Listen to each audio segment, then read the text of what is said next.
Hello, কেমন আছো তোমরা সবাই? আমি ইপসিতার। আজকে তোমাদের সাথে আমি আমার লাইফের একটা খুব গুরুত্বপূর্ণ দিন শেয়ার করব।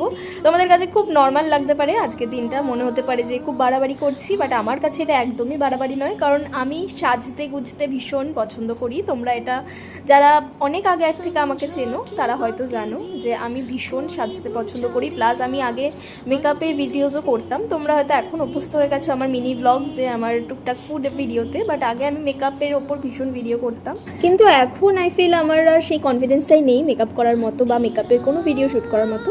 তবে আজকে আমি গেছিলাম কিন্তু একটা শ্যুটের জন্যই, ক্লাস ডেমনস্ট্রেশনের জন্য। আমাকে অ্যাজ এ মডেল নিয়েছিল রশনি। রশনি হলো আমার স্কুলের ফ্রেন্ড, আর তোমরা হয়তো অনেকেই okay as a Roshni Ghosh makeup artist বলে চেনো। আর আজকে তোমরা দেখতে পাচ্ছ ও ভীষণ সুন্দরভাবে আমাকে সাজিয়ে তুলেছিল, ভীষণ সুন্দর করে হেয়ার মেকআপ সব কিছু একদম নিট অ্যান্ড ক্লিন ছিল। শাড়ি ড্র্যাপিংও খুব ভালো ছিল, শাড়ি ড্র্যাপিং যদিও ওর স্টুডেন্ট করেছিল।